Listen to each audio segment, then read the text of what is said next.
Bonjour, nous sommes aujourd'hui mardi 17 septembre 2013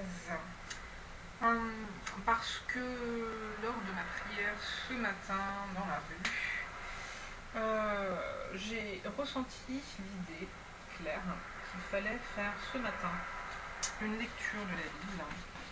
Voilà, parce que je priais effectivement pour que Dieu me permette de reprendre mes lectures de la Bible, parce que là j'ai pris du retard, j'ai pris pas mal de retard ces derniers temps, et je sens qu'il faut recentrer les choses là-dessus. Et je me suis dit pourquoi effectivement remettre. Là ce matin, oui, j'ai dans mon agenda noté un certain nombre de choses à faire. Voilà, bon, je ne vais pas rentrer trop dans les trucs de journaux, ça n'a rien à voir avec la lecture de la Bible, donc j'avance. J'en étais arrivée, donc toujours dans le livre de Jean, en lisant la Bible de la fin, en remontant vers le début, donc Jean, chapitre 14. Que votre cœur ne se trouble point. Croyez en Dieu et croyez en moi. Il y a plusieurs demeures dans la maison de mon Père. Si cela n'était pas, je vous l'aurais dit. Je vais vous préparer une place, et lorsque je m'en serai allé et que je vous aurai préparé une place, je reviendrai et je vous prendrai avec moi, afin que là où je suis, vous y soyez aussi. Vous savez où je vais et vous en savez le chemin. C'est souligné, ça déjà dans la Bible que je lis. Thomas lui dit, Seigneur, nous ne savons où tu vas. Comment pouvons-nous en savoir le chemin? Je reprends. Thomas lui dit, Seigneur, nous ne savons où tu vas.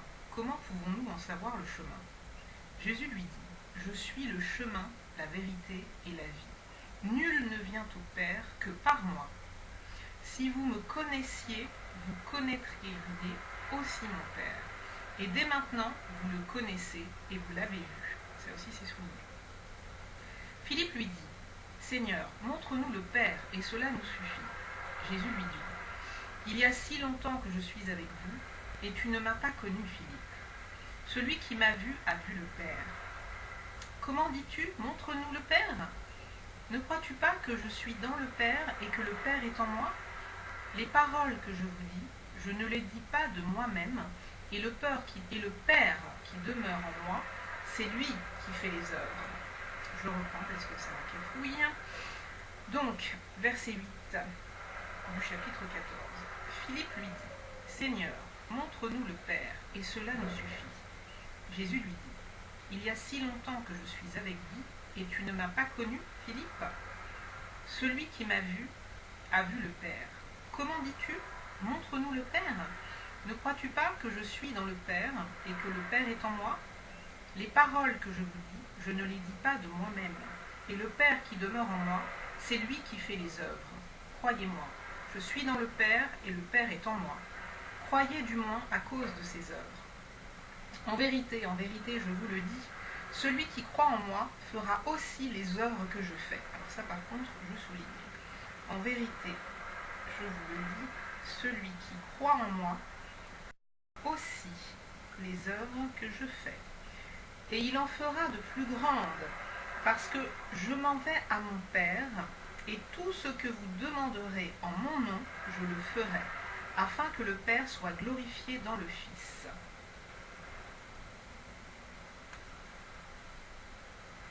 Ok, donc je souligne aussi, tout ce que vous demanderez en mon nom, je le ferai. Si vous demandez quelque chose en mon nom, je le ferai. Si vous m'aimez, gardez mes commandements. Et moi je prierai le Père, et il vous donnera un autre consolateur, afin qu'il demeure éternellement avec vous.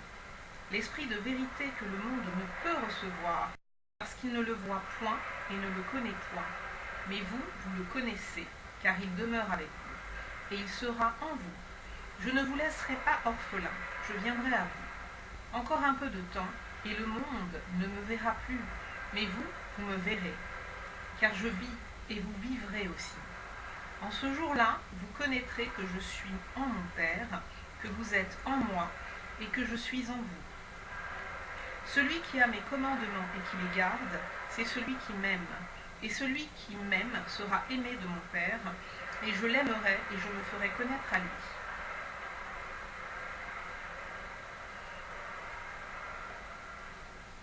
Alors, donc je souligne, celui qui a les commandements et qui les garde, c'est celui qui m'aime. Et celui qui m'aime sera aimé de mon Père. Je l'aimerai et je le ferai connaître à lui. Jude, non pas l'Iscariote, lui dit, Seigneur, d'où vient que tu te feras connaître à nous et non au monde? Jésus lui répondit, si quelqu'un m'aime, il gardera ma parole, et mon Père l'aimera. Nous viendrons à lui, et nous ferons notre demeure chez lui. Celui qui ne m'aime pas ne garde point mes paroles, et la parole que vous entendez n'est pas de moi, mais du Père qui m'a envoyé. Je vous ai dit ces choses pendant que je demeure avec vous, mais le Consolateur, l'Esprit Saint, donc ça je souligne, le Consolateur dont il parle, c'est l'Esprit Saint. Je reprends. Je vous ai dit ces choses pendant que je demeure avec vous, mais le Consolateur, l'Esprit Saint, que le Père enverra en mon nom, vous enseignera toutes choses et vous rappellera tout ce que je vous ai dit. Je vous laisse la paix, je vous donne ma paix. Je ne vous donne pas comme le monde donne, que votre cœur ne se trouble point et ne s'alarme point. Vous avez entendu que je vous ai dit, je m'en vais et je reviens vers vous. Si vous m'aimez, vous vous réjouirez de ce que je vais au Père, car le Père est plus grand que moi. Et maintenant, je vous ai dit ces choses avant qu'elles arrivent, afin que lorsqu'elles arriveront, vous croyiez. Je ne parlerai plus guère avec vous, car le prince du monde vient. Il n'a rien en moi. Mais afin que le monde sache que j'aime le Père et que j'agis selon l'ordre que le Père m'a donné, levez-vous, partons d'ici. Donc, le prince du monde, c'est l'ennemi, c'est le diable. Il n'a rien en Christ. Oui. Ça, je le souligne, mais bon, en même temps, c'est évident. Le prince du monde vient. Il n'a rien en moi. Mais afin que le monde sache que j'aime le Père et que j'agis selon l'ordre que le Père m'a donné, levez-vous, partons d'ici. Chapitre 15. Je suis le vrai cep, et mon Père est le vigneron. Tout sarment qui est en moi et qui ne porte pas de fruit, il le retranche. Et tout sarment qui porte du fruit, il l'émonde, E-M-O-N-D-E, afin qu'il porte encore plus de fruits. Déjà, vous êtes purs à cause de la parole que je vous ai annoncée. Demeurez en moi, et je demeurerai en vous. Comme le sarment ne peut de lui-même porter du fruit s'il ne demeure attaché au cep, ainsi vous ne le pouvez non plus si vous ne demeurez en moi. Je suis le cep, vous êtes les sarments. Celui qui demeure en moi et en qui je demeure porte beaucoup de fruits, car sans moi, vous ne pouvez rien faire. Ça, je souligne, sans moi, vous ne pouvez rien faire. Si quelqu'un ne demeure pas en moi, il est jeté dehors, comme le sarment, et il sèche. Puis on ramasse les sarments, on les jette au feu et ils brûlent. Si vous demeurez en moi et que mes paroles demeurent en vous, demandez ce que vous voudrez et cela vous sera accordé. Donc ça je souligne aussi, si vous demeurez en moi et que mes paroles demeurent en vous, demandez ce que vous voudrez et cela vous sera accordé. Si vous portez beaucoup de fruits, c'est ainsi que mon Père sera glorifié et que vous serez mes disciples. Comme le Père m'a aimé, je vous ai aussi aimé. Demeurez dans mon amour. Si vous gardez mes commandements, vous demeurez dans mon amour. De même que j'ai gardé les commandements de mon Père et que je demeure dans son amour. Je vous ai dit ces choses afin que ma joie soit en vous et que votre joie soit parfaite. C'est ici mon commandement. Aimez-vous les uns les autres comme je vous ai aimé. Il n'y a pas de plus grand amour que de donner sa vie pour ses amis. Ça je souligne, c'est ici mon commandement. Aimez-vous les uns les autres comme je vous ai aimé. Il n'y a pas de plus grand amour que de donner sa vie pour ses amis. Vous êtes mes amis si vous faites ce que je vous commande. Je ne vous appelle plus serviteur parce que le serviteur ne sait pas ce que fait son maître, mais je vous ai appelé ami parce que je vous ai fait connaître tout ce que j'ai appris de mon Père. Ce n'est pas vous qui m'avez choisi, mais moi. Je vous ai choisi et je vous ai établi afin que vous alliez et que vous portiez du fruit. Donc ça je souligne, ce n'est pas vous qui m'avez choisi, mais moi, je vous ai choisi. Et je vous ai établi afin que vous alliez et que vous portiez du fruit, et que votre fruit demeure, afin que ce que vous demanderez au Père en mon nom, il vous le donne. Ce que je vous commande, c'est de vous aimer les uns les autres. Dis donc, c'est vraiment répété. Hein, c'est donc important, je le souligne. Voilà. Si le monde vous hait, sachez qu'il m'a haï avant vous. Si vous étiez du monde, le monde aimerait ce qui est à lui. Mais parce que vous n'êtes pas du monde et que je vous ai choisi du milieu du monde, à cause de cela, le monde vous hait. Souvenez-vous de la parole que je vous ai dite. Le serviteur n'est pas plus grand que son maître. S'ils m'ont persécuté, ils vous persécuteront aussi. S'ils ont gardé ma parole, ils garderont aussi la vôtre. Mais ils vous feront toutes ces choses à cause de mon nom, parce qu'ils ne connaissent pas celui qui m'a envoyé. Si je n'étais pas venu et que je ne leur eusse point parlé, ils n'auraient pas de péché. Mais maintenant, ils n'ont aucune excuse de leur péché. Celui qui me hait aime aussi mon Père. Si je n'avais pas fait parmi eux des œuvres que nul autre n'a faites, ils n'auraient pas de péché. Mais maintenant, ils les ont vus et ils ont haï, et moi et mon Père. Mais cela est arrivé afin que s'accomplît la parole qui est écrite dans leur loi. Ils m'ont haï sans cause. Quand sera venu le Consolateur que je vous enverrai de la part du Père, l'Esprit de vérité qui vient du Père, il rendra témoignage de moi, et vous aussi, vous rendez témoignage, parce que vous êtes avec moi dès le commencement. Donc, je souligne encore ce qui concerne le Consolateur, que je vous enverrai de la part du Père, l'Esprit de vérité qui vient du Père. Ok, chapitre 16. Je vous ai dit ces choses afin qu'elles ne soient pas pour vous une occasion de chute. Ils vous excluront des synagogues, et même l'heure vient où quiconque fera mourir croira rendre un culte à Dieu. Et ils agiront, alors ça par contre je note quand même, et même l'heure vient où quiconque vous fera mourir croira rendre un culte à Dieu. Et il faut que je souligne aussi ce qu'il a dit avant.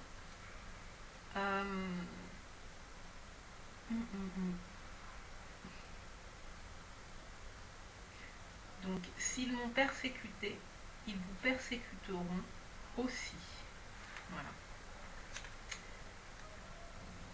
Donc, le chapitre 16. Je vous ai dit ces choses afin qu'elles ne soient pas pour vous une occasion de chute. Ils vous excluront des synagogues, et même l'heure vient où quiconque vous fera mourir croira rendre un culte à Dieu. Et ils agiront ainsi parce qu'ils n'ont connu ni le Père ni moi. Je vous ai dit ces choses afin que lorsque l'heure sera venue, vous vous souveniez que je vous les ai dites. Je ne vous en ai pas parlé dès le commencement parce que j'étais avec vous. Maintenant, je m'en vais vers celui qui m'a envoyé, et aucun de vous ne me demande « Où vas-tu » Mais parce que je vous ai dit ces choses, la tristesse a rempli votre cœur. Cependant, je vous dis la vérité. Il vous est dangereux que je m'en aille, car si je ne m'en vais pas, le Consolateur ne viendra pas vers vous. Mais si je m'en vais, je vous l'enverrai. Donc ça, je note. Non, c'est pas dangereux, j'ai dit n'importe quoi, je reprends. Je me suis trompée. J'ai dit il vous est dangereux. Ce n'est pas il vous est dangereux, c'est il vous est avantageux que je m'en aille. Car si je ne m'en vais pas, le Consolateur ne viendra pas vers vous. Alors, donc ça, je souligne. Alors, je souligne. Il vous est avantageux que je m'en aille, car si je m'en vais, le Consolateur ne viendra pas vers vous. Non, je lis n'importe comment. Troisième fois, ce sera la bonne. Donc, je reprends tout à partir du verset 5. Et nous sommes dans le chapitre 16. Maintenant, je m'en vais vers celui qui m'a envoyé, et aucun de vous ne me demande de point « Où vas-tu » Mais parce que je vous ai dit ces choses, la tristesse a rempli votre cœur. Cependant, je vous dis la vérité. Voilà ce que je n'arrivais pas à lire. Il vous est avantageux que je m'en aille, car si je ne m'en vais pas, le Consolateur ne viendra pas vers vous. Mais si je m'en vais, je vous l'enverrai. Voilà. Et quand il sera venu, il convaincra le monde. Et ça aussi je souligne. Et quand il sera venu, il convaincra le monde en ce qui concerne le péché, la justice et le jugement. En ce qui concerne le péché, parce qu'il ne croit pas en moi. La justice, parce que je vais à mon Père, et que vous ne me verrez plus. Le jugement, parce que le prince de ce monde est jugé. Donc ça, je souligne, le prince de ce monde est jugé. Il a même été vaincu. Bien. J'ai encore beaucoup de choses à vous dire, mais vous ne pouvez pas les porter maintenant. Quand le Consolateur sera venu, l'Esprit de vérité, il vous conduira dans toute la vérité, car il ne parlera pas de lui-même, mais il dira tout ce qu'il aura entendu, et il vous annoncera les choses à venir. Il me glorifiera, parce qu'il prendra de ce qui est à moi, et vous l'annoncera. Tout ce que le Père a est à moi. C'est pourquoi j'ai dit qu'il prend de ce qui est à moi, et qu'il vous l'annoncera. Donc, je prends et je souligne, quand le Consolateur sera venu, l'Esprit de vérité, il vous conduira dans toute la vérité. Il vous annoncera les choses à venir. Ok, bon. Je reprends donc verset 16 du chapitre 16 du livre de Jean. Encore un peu de temps, et vous ne me verrez plus. Et puis encore un peu de temps, et vous me verrez, parce que je vais au Père. Là-dessus, quelques-uns de ses disciples dirent entre eux, que signifie ce qu'il nous dit? Encore un peu de temps, et vous ne me verrez plus. Et puis encore un peu de temps, et vous me verrez. Et parce que je vais au Père. Il disait donc, que signifie ce qu'il dit? Encore un peu de temps. Nous ne savons de quoi il parle. Jésus connut qu'ils voulaient l'interroger, et il leur dit, vous vous questionnez les uns les autres sur ce que j'ai dit. Encore un peu de temps, et vous ne me verrez plus, et puis encore un peu de temps, et vous me verrez. En vérité, je vous le dis, vous pleurerez et vous vous lamenterez, et le monde se réjouira. Vous serez dans la tristesse, mais votre tristesse se changera en joie. La femme, lorsqu'elle enfante, éprouve de la tristesse parce que son heure est venue. Mais lorsqu'elle a donné le jour à l'enfant, elle ne se souvient plus de la souffrance à cause de la joie qu'elle a de ce qu'un homme est né dans le monde. Je souligne ça. C'est intéressant. La femme, lorsqu'elle enfante, éprouve de la tristesse parce que son heure est venue. Mais lorsqu'elle a donné le jour à l'enfant, elle ne se souvient plus de la souffrance à cause de la joie qu'elle a de ce qu'un homme est né dans le monde. Donc, elle ne se souvient plus de la souffrance à cause de la joie qu'elle a de ce qu'un homme est né dans le monde. Je reprends, verset 22, 16 du livre de Jean. Vous donc aussi, vous êtes maintenant dans la tristesse, mais je vous reverrai, et votre cœur se réjouira, et nul ne vous ravira votre joie. En ce jour-là, vous ne m'interrogerez plus sur rien. En vérité, je vous le dis, ce que vous demanderez au Père en mon nom, il vous le donnera. Jusqu'à présent, vous n'avez rien demandé en mon nom. Demandez et vous recevrez, afin que votre joie soit parfaite. Alors, je souligne, ce que vous demanderez au Père en mon nom, il vous le donnera. Jusqu'à présent, vous n'avez rien demandé en mon nom. Demandez et vous recevrez, afin que votre joie soit parfaite. Ça, je souligne. Je vous ai dit ces choses en parabole. L'heure vient où je ne vous parlerai plus en parabole, mais où je vous parlerai ouvertement du Père. En ce jour, vous demanderez en mon nom, et je ne vous dis pas que je prierai le Père pour vous. Car le Père lui-même vous aime, parce que vous m'avez aimé, et que vous avez cru que je suis sorti de Dieu. Je suis sorti du Père, et je suis venu dans le monde. Maintenant je quitte le monde et je vais au Père. Ses disciples lui dirent, voici maintenant tu parles ouvertement, et tu n'emploies aucune parabole. Maintenant nous savons que tu sais toutes choses, et que tu n'as pas besoin que tu n'as pas besoin que personne t'interroge. Okay. C'est pourquoi nous croyons que tu es sorti de Dieu. Jésus leur répondit, vous croyez maintenant, voici l'heure vient, et elle est déjà venue, où vous serez dispersés chacun de son côté, et où vous me laisserez seul. Mais je ne suis pas seul, car le Père est avec moi. Je vous ai dit ces choses, afin que vous ayez la paix en moi. Vous aurez des tribulations dans le monde, mais prenez courage, j'ai vaincu le monde. Waouh, ça c'est terrible. Alors,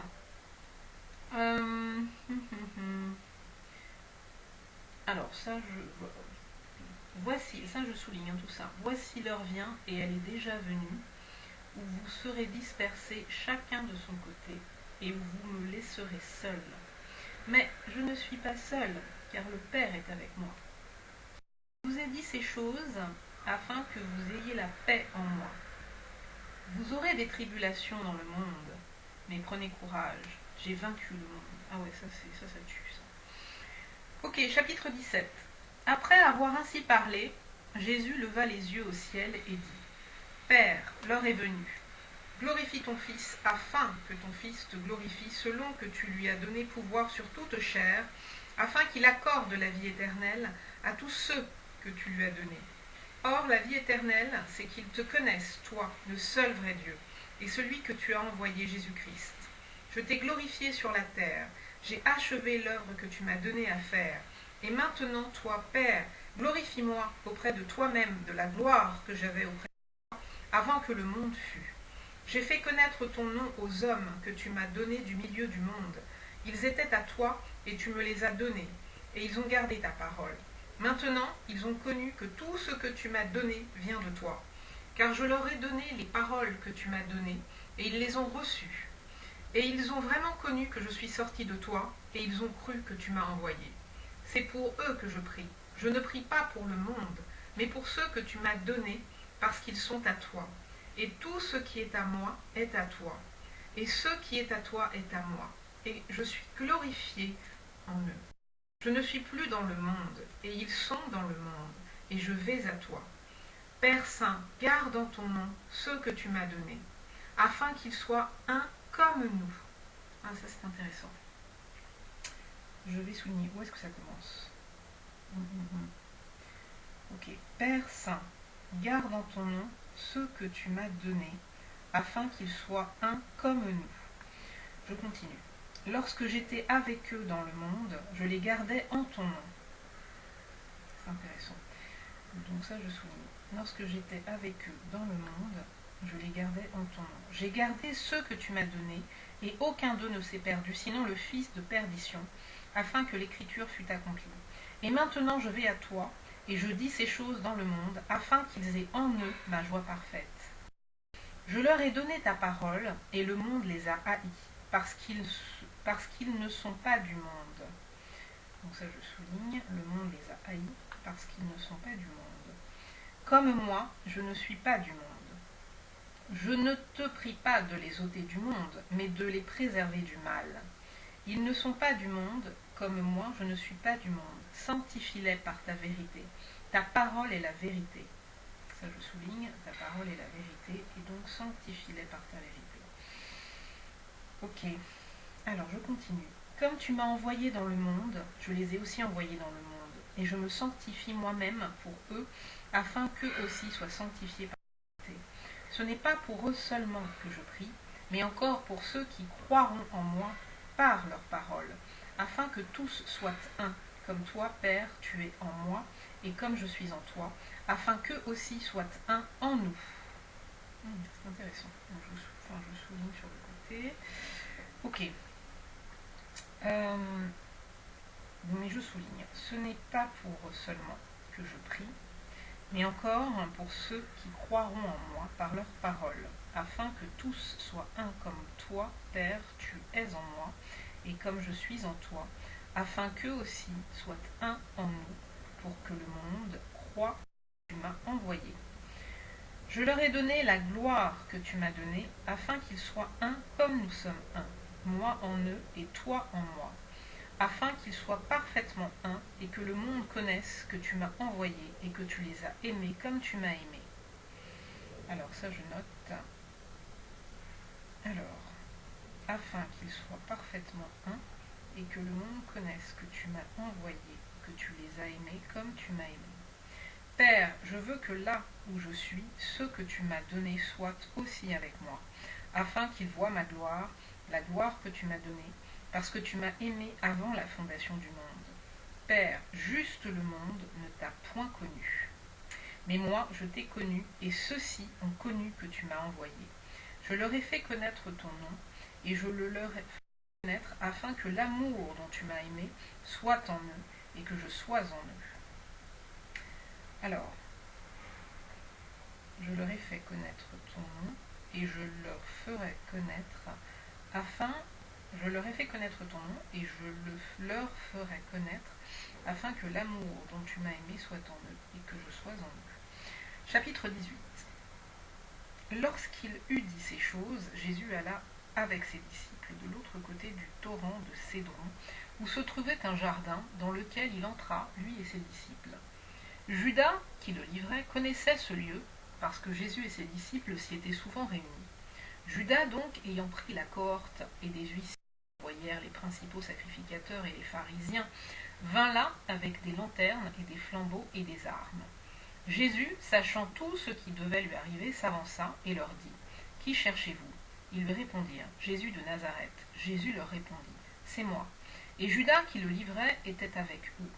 Lorsque Jésus leur eut dit « C'est moi », ils reculèrent et tombèrent par terre. Il leur demanda de nouveau « Qui cherchez-vous » Et ils dirent « Jésus de Nazareth ». Jésus répondit « Je vous ai dit que c'est moi. Si donc c'est moi que vous cherchez, laissez aller ceux-ci. » Il dit cela afin que s'accomplît la parole qu'il avait dite. Je n'ai perdu aucun de ceux que tu m'as donnés. Simon-Pierre, qui avait une épée, la tira, frappa le serviteur du souverain sacrificateur et lui coupa l'oreille droite. Ce serviteur s'appelait Malchus. Thibaut dit à Pierre, remets ton épée dans le fourreau. Ne boirai-je pas la coupe que le Père m'a donnée à boire ? La cohorte, le tribun et les huissiers des Juifs se saisirent alors de Jésus et le lièrent. Ils l'emmenèrent d'abord chez Anne, car il était le beau-père de Caïphe, qui était souverain sacrificateur cette année-là. Et Caïphe était celui qui avait donné ce conseil aux Juifs, de point, il est avantageux qu'un seul homme meure pour le peuple. Simon-Pierre, avec un autre disciple, suivait Jésus. Ce disciple était connu du souverain sacrificateur, et il entra avec Jésus dans la cour du souverain sacrificateur. Mais Pierre resta dehors, près de la porte. L'autre disciple, qui était connu du souverain sacrificateur, sortit, parla à la portière et fit entrer Pierre. Alors la servante, la portière, dit à Pierre, « Toi aussi, n'es-tu pas des disciples de cet homme » Il dit, « Je n'en suis point. » Les serviteurs et les huissiers qui étaient là avaient allumé un brasier, car il faisait froid, et ils se réchauffaient. Pierre se tenait avec eux et se chauffait. Le souverain sacrificateur interrogea Jésus sur ses disciples et sur sa doctrine. Jésus lui répondit, « J'ai parlé ouvertement au monde, j'ai toujours enseigné dans la synagogue et dans le temple où tous les Juifs s'assemblent, et je n'ai rien dit en secret. Pourquoi m'interroges-tu ?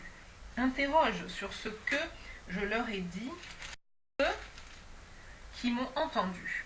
Voici, ceux-là savent ce que j'ai dit. » À ces mots, un des huissiers qui se trouvait là donna un soufflet à Jésus en disant, « Est-ce ainsi que tu réponds au souverain sacrificateur ?»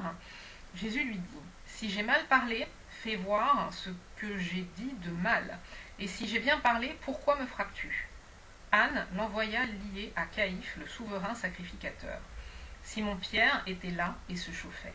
On lui dit, « Toi aussi, n'es-tu pas de ses disciples » Il le nia et dit, « Je n'en suis point. » Un des serviteurs du souverain sacrificateur, parent de celui à qui Pierre avait coupé l'oreille, dit, « Ne t'ai-je pas vu avec lui dans le jardin ?»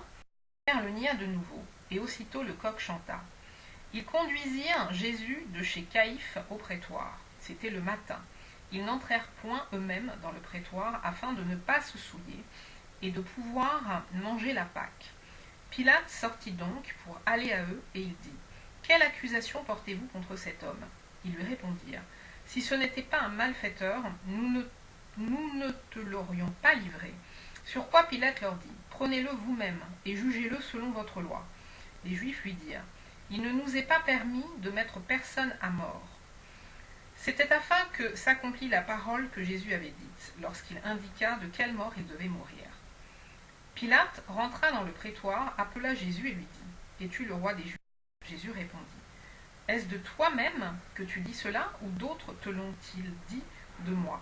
Pilate répondit, « Moi, suis-je juif ?» Ta nation et les principaux sacrificateurs t'ont livré à moi. Qu'as-tu fait ? Mon royaume n'est pas de ce monde, répondit Jésus. Si mon royaume était de ce monde, mes serviteurs auraient combattu pour moi, afin que je ne fusse pas livré aux Juifs. Mais maintenant mon royaume n'est point d'ici-bas. Pilate lui dit, tu es donc roi. Jésus répondit, tu le dis, je suis roi, je suis né et je suis venu dans le monde pour rendre témoignage à la vérité. Quiconque est de la vérité écoute ma voix. Pilate lui dit, qu'est-ce que la vérité ? Après avoir dit cela, il sortit de nouveau pour aller vers les Juifs, et il leur dit, je ne trouve aucun crime en lui, mais comme c'est parmi vous une coutume que je vous... Oh là là. Mais comme c'est parmi vous une coutume que je vous relâche quelqu'un à la fête de Pâques, voulez-vous que je vous relâche le roi des Juifs ? Alors de nouveau tous s'écrièrent, non, pas lui, mais Barabbas. Or Barabbas était un brigand. Chapitre 19. Alors Pilate prit Jésus et le fit battre de verges. Les soldats tressèrent une couronne d'épines qu'ils posèrent sur sa tête, et ils le revêtirent d'un manteau de pourpre. Puis, s'approchant de lui, il disait « Salut, roi des Juifs !» et il lui donnait des soufflets. Pilate sortit de nouveau et dit aux Juifs « Voici, je vous l'amène dehors, afin que vous sachiez que je ne trouve en lui aucun crime. » Jésus sortit donc portant la couronne d'épines et le manteau de pourpre. Et Pilate leur dit « Voici l'homme. » Lorsque les principaux sacrificateurs et les huissiers le virent, ils s'écrièrent « Crucifie, crucifie !» Pilate leur dit « Prenez-le vous-même et crucifiez-le, car moi je ne trouve point de crime en lui. » Les Juifs lui répondirent « Nous avons une loi, et selon notre loi, il doit mourir parce qu'il s'est fait fils de Dieu. » Quand Pilate entendit cette parole, sa frayeur augmenta. Il rentra dans le prétoire et il dit à Jésus « D'où es-tu » Mais Jésus ne lui donna point de réponse. Pilate lui dit « Est-ce à moi que tu ne parles pas ? Ne sais-tu pas que j'ai le pouvoir de te relâcher ?» Jésus répondit « Tu n'aurais sur moi aucun pouvoir s'il ne t'avait été donné d'en haut. C'est pourquoi celui qui me livre à toi commet un plus grand péché. » Dès ce moment, Pilate cherchait à le relâcher. Mais les Juifs criaient « Si tu le relâches, tu n'es pas ami de César. Quiconque se fait roi se déclare contre César. » Pilate, ayant entendu ces paroles, amena Jésus dehors, et il s'assit sur le tribunal, au lieu appelé le pavé, et en hébreu Gabata. C'était la préparation de la Pâque et environ la 6e heure. Je reprends. Pilate, ayant entendu ces paroles, amena Jésus dehors, et il s'assit sur le tribunal, appelé le pavé, et en hébreu Gabata. C'était la préparation de la Pâque et environ la 6e heure. Pilate dit aux Juifs, « Voici votre roi. » Mais ils s'écrièrent, « Ôte, ôte, crucifie-le !» Pilate leur dit, « Crucifierai-je votre roi ?» Les principaux sacrificateurs répondirent, « Nous n'avons de roi que César. » Alors il le leur livra pour être crucifié. Ils prirent donc Jésus et l'emmenèrent. Jésus, portant sa croix, arriva au lieu du crâne, qui se nomme en hébreu Golgotha. C'est là qu'il fut crucifié, et 2 autres avec lui, un de chaque côté, et Jésus au milieu. Pilate fit une inscription qu'il plaça sur la croix, et qui était ainsi conçue. Jésus de Nazareth, roi des Juifs. Beaucoup de Juifs lurent cette inscription, parce que le lieu où Jésus fut crucifié était près de la ville. Elle était en hébreu, en grec et en latin. Les principaux sacrificateurs des Juifs dirent à Pilate, « N'écris pas roi des Juifs, mais écris, il a dit, je suis roi des Juifs. » Pilate répondit, « Ce que j'ai écrit, je l'ai écrit. » Les soldats, après avoir crucifié Jésus, prirent ses vêtements, et ils en firent 4 parts, une part pour chaque soldat. Ils prirent aussi sa tunique, qui était sans couture, d'un seul tissu, depuis le haut jusqu'en bas. Et ils dirent entre eux, « Ne la déchirons pas, mais tirons au sort à qui elle sera. » Cela arriva afin que s'accomplisse cette parole de l'Écriture. Ils se sont partagés mes vêtements, et ils ont tiré au sort. Voilà ce que firent les soldats. Près de la croix de Jésus se tenaient sa mère et la sœur de sa mère, Marie, femme de Clopas et Marie de Magdala. Jésus, voyant sa mère, et auprès d'elle le disciple qu'il aimait, dit à sa mère,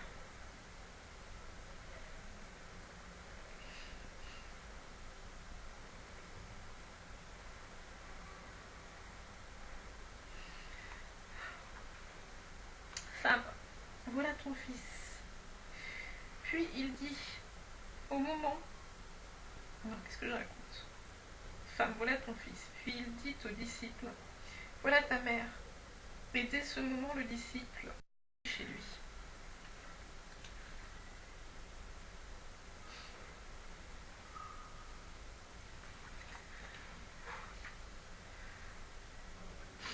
Après cela, Jésus, qui savait que tout était déjà consommé, dit afin que l'écriture fût accomplie, j'ai soif.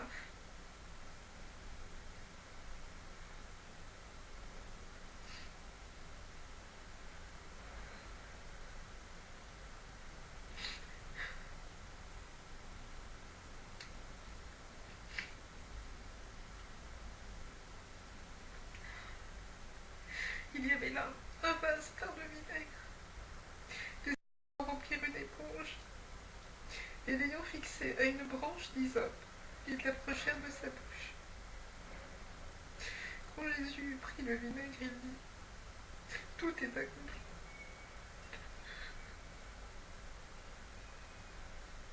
Et baissant la tête, le rendit l'esprit. Dans la crainte que les corps ne restassent sur la croix pendant le sabbat, car c'était la préparation, et ce jour de sabbat était un grand jour, les Juifs demandèrent à Pilate qu'on rompît les jambes crucifiées et qu'on les enlevât.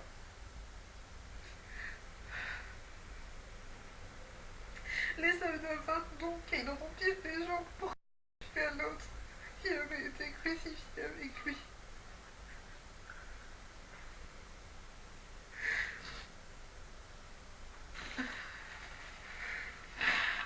S'étant approché de Jésus et le voyant déjà mort, ils ne lui rompirent pas les jambes. Et un des soldats lui perça le côté avec une lance. Et aussitôt il sortit du sang et de l'eau. Celui qui l'a vu en a rendu témoignage, et son témoignage est vrai. Et il sait qu'il dit vrai, afin que vous croyiez aussi. Ces choses sont arrivées, afin que l'écriture fût accomplie. Aucun de ces os ne sera brisé. Et ailleurs, l'écriture dit encore, ils verront celui qu'ils ont percé. Après cela, Joseph d'Arimathée, qui était disciple de Jésus, mais en secret par crainte des Juifs, demanda à Pilate la permission de prendre le corps de Jésus. Et Pilate le permit. Il vint donc et prit le corps de Jésus. Nicodème, qui auparavant était allé de nuit vers Jésus, vint aussi, apportant un mélange d'environ 100 livres de myrrhe et d'aloès. Ils prirent donc le corps de Jésus et l'enveloppèrent de bandes, avec les aromates, comme c'est la coutume d'ensevelir chez les Juifs. Or, il y avait un jardin dans le lieu où Jésus avait été crucifié, et dans le jardin un sépulcre neuf, où personne encore n'avait été mis. Ce fut là qu'ils déposèrent Jésus à cause de la préparation des Juifs, parce que le sépulcre était proche. Chapitre 20.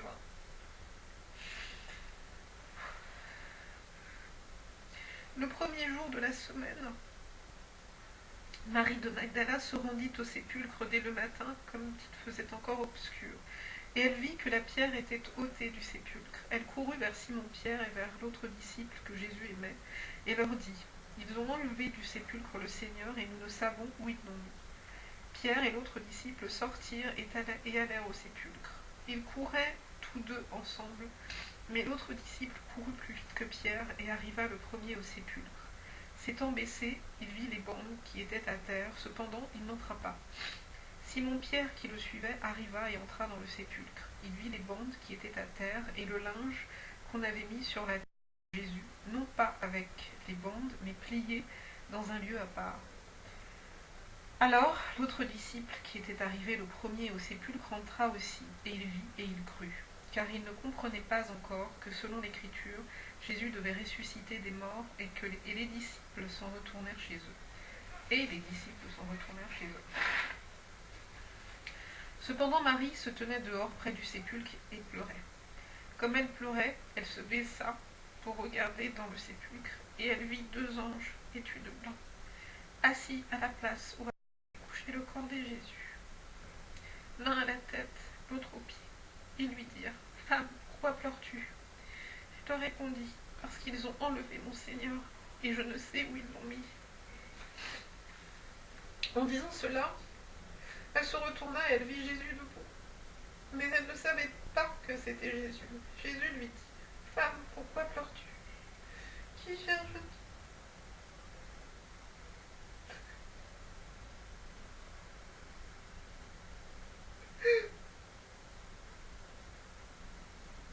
Elle, pensant que c'était le jardinier, lui dit : « Seigneur, si c'est toi qui l'as emporté, dis-moi où tu l'as mis, et je le prendrai. »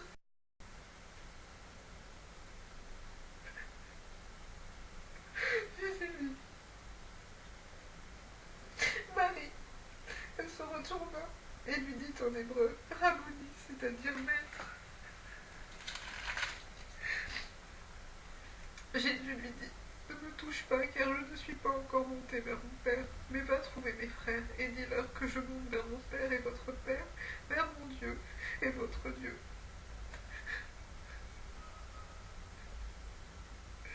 Marie de Magdala alla annoncer aux disciples qu'elle avait vu le Seigneur et qu'il lui avait dit ces choses. Le soir de ce jour, qui était le premier de la semaine, les portes du lieu où se trouvaient les disciples étaient fermées à cause de la crainte qu'ils avaient des Juifs. Jésus se présenta au milieu d'eux et leur dit : « La paix soit avec vous. » Et quand il eut dit cela, il leur montra ses mains et son côté.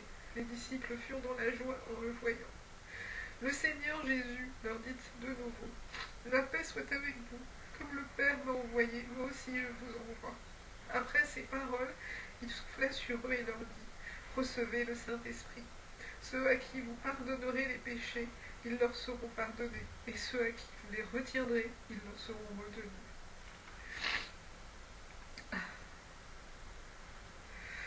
Thomas, appelé Didyme, l'un des 12, n'était pas avec eux. Lorsque Jésus vint, les autres disciples lui dirent donc : « Nous avons vu le Seigneur. » Mais il leur dit : « Si je ne vois dans ses mains la marque des clous, et si je ne mets mon doigt dans la marque des clous, et si je ne mets ma main dans son côté, je ne croirai point. » 8 jours après, les disciples de Jésus étaient de nouveau dans la maison, et Thomas se trouvait avec eux. Jésus vint, les portes étant fermées, se présenta au milieu d'eux et dit : « La paix soit avec vous. » Puis il dit à Thomas : « Avance ici ton doigt, et regarde mes mains. Avance aussi ta main, et mets-la dans mon côté.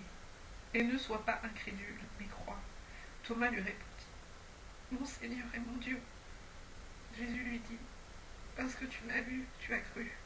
Heureux ceux qui n'ont pas vu et qui ont cru. » Jésus a fait encore en présence de ses disciples beaucoup d'autres miracles qui ne sont pas écrits dans ce livre.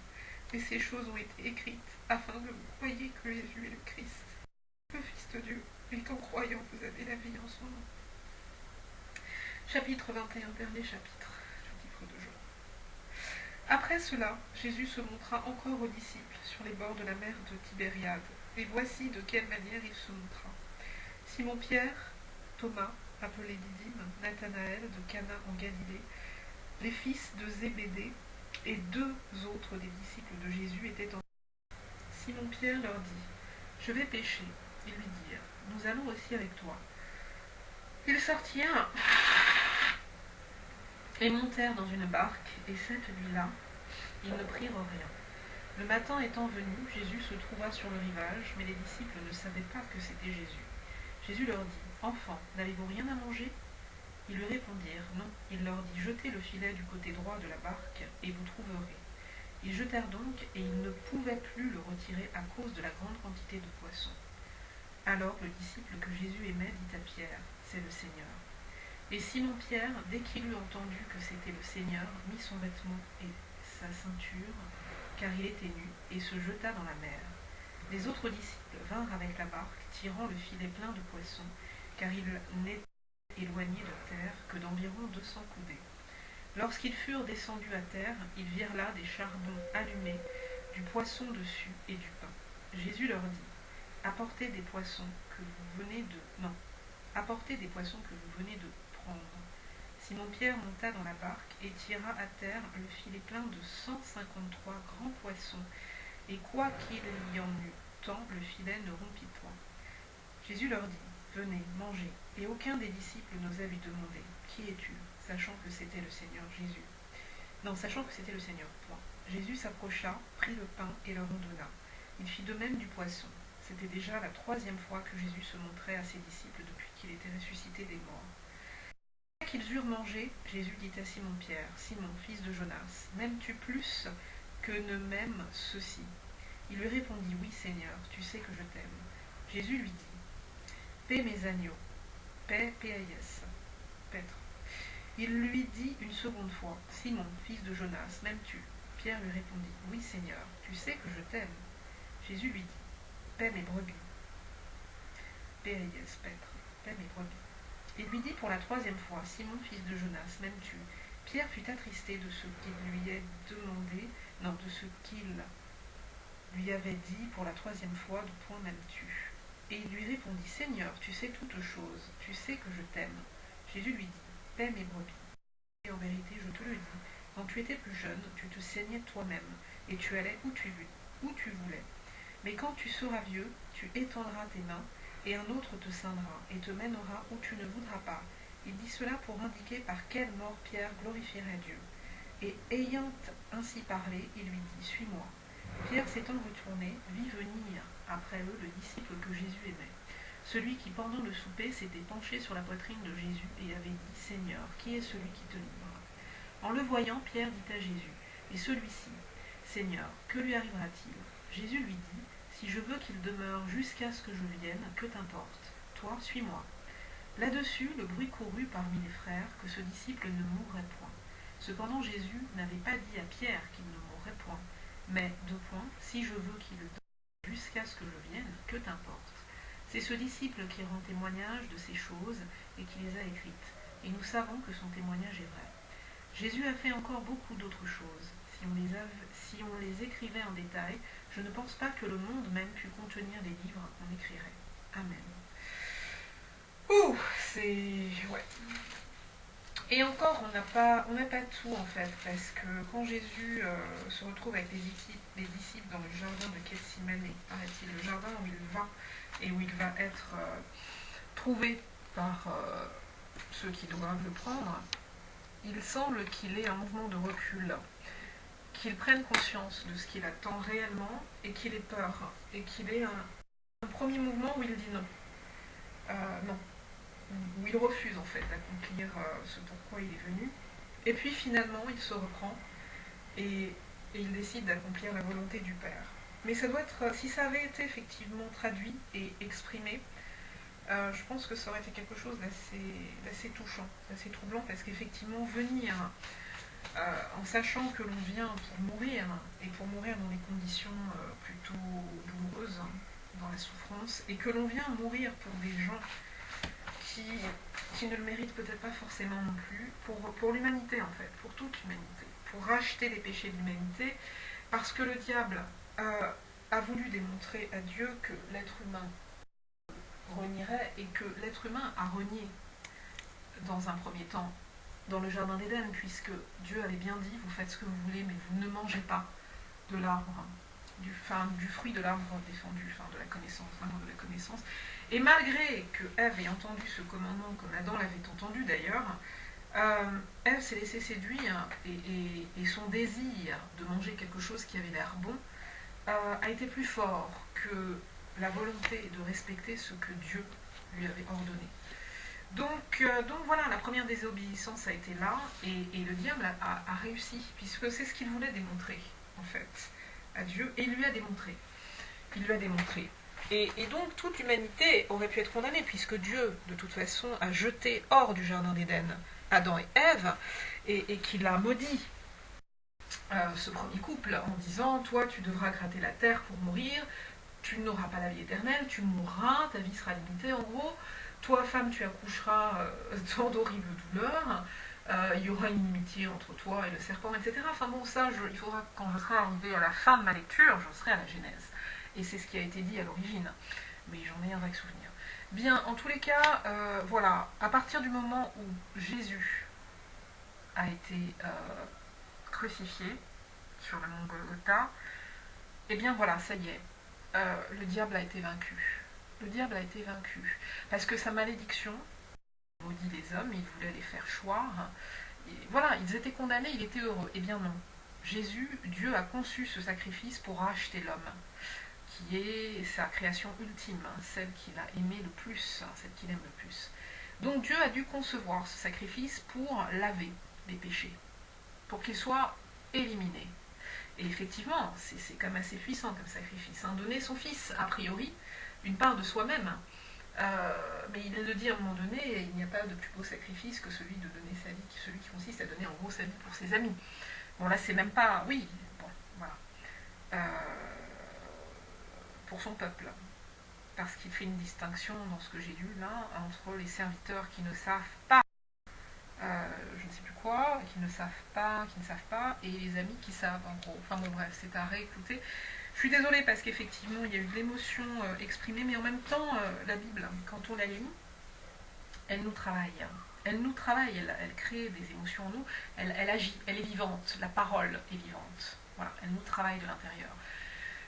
Et moi j'ai besoin de continuer à être travaillée, donc là j'ai pris un temps important, il est 10h30, mais bon c'était le matin, mais voilà, j'aurais dû faire d'autres choses, certainement, mais quoi de plus important finalement?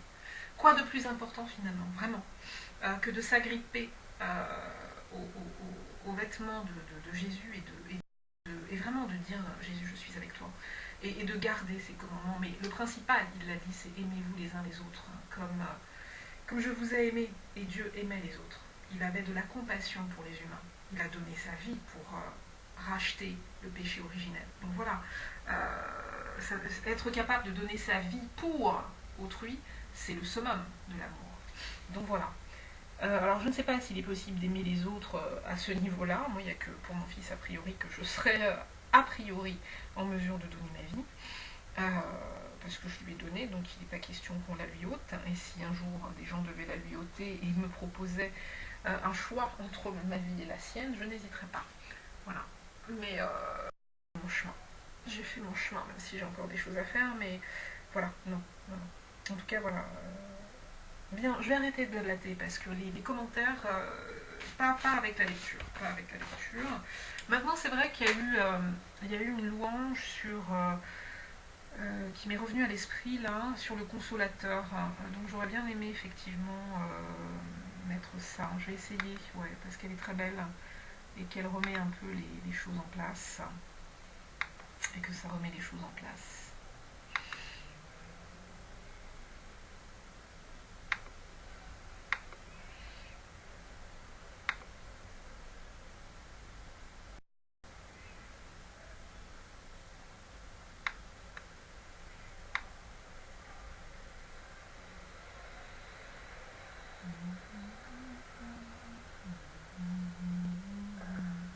Ah non, c'est pas là.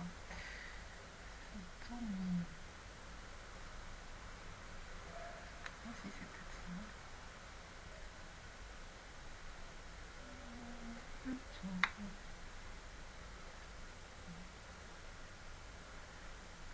Alors, je vais voir, je vais chercher ce que c'est Viens Saint-Esprit. Moi, Mamadou, je sais pas quoi, ça doit être ça.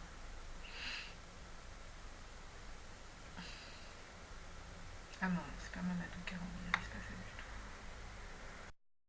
Viens Saint-Esprit, de mon avis. Est-ce que c'est ça? Je vais essayer, je vais voir, je sais pas.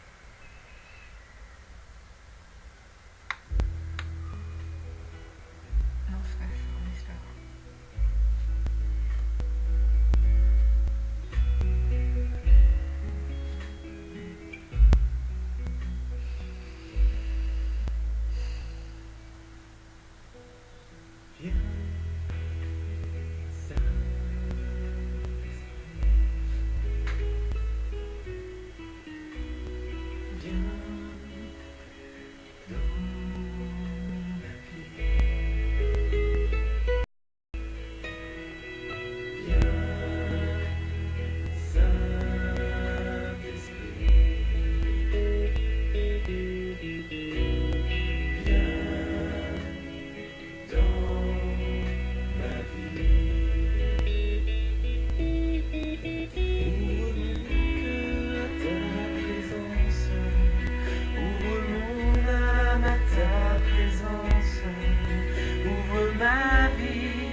Esprit de vie, ouvre ma vie. Ouvre mon cœur à ta présence. Ouvre mon cœur à ta présence. Ouvre ma vie. Esprit de vie, ouvre ma vie. Je te dis oui, Saint-Esprit. Je te dis oui, Saint-Esprit. Viens, Saint-Esprit. Viens dans ma vie.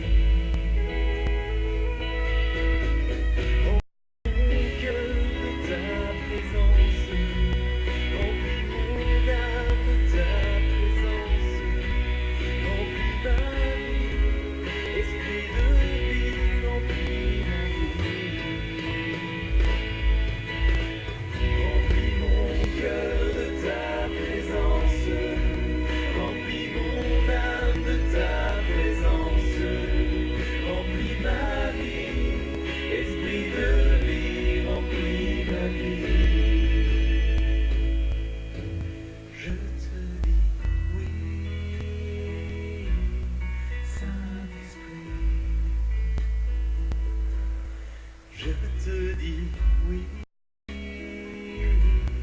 Saint-Esprit.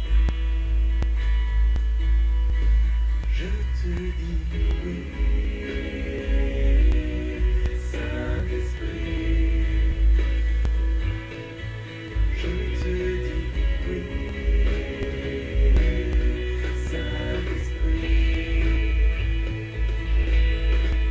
Envoie confiant en ton amour, toi qui m'aimes depuis toujours. Esprit de Dieu, répands ton feu, Esprit de Dieu.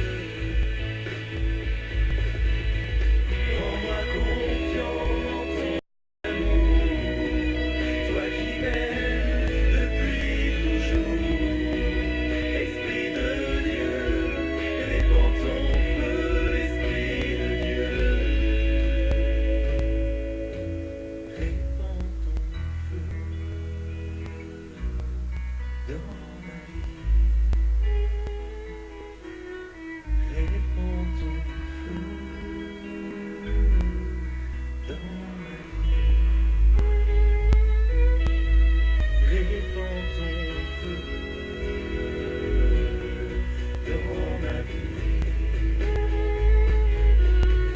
Répands ton feu dans ma vie. Répands ton feu dans ma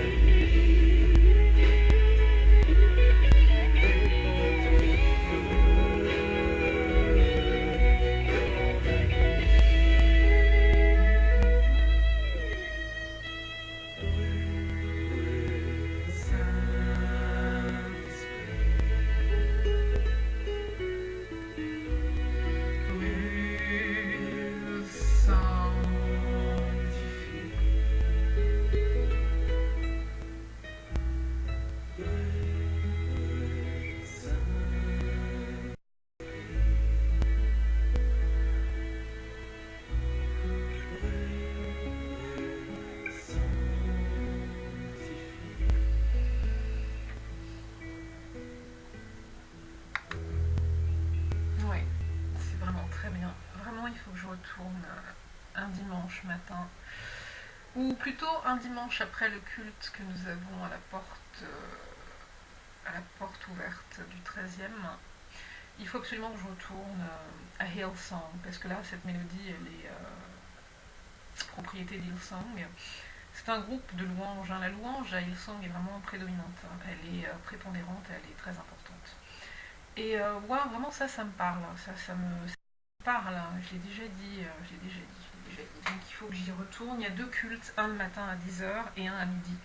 Donc il faut que je me rende au second, à celui qui démarre à midi.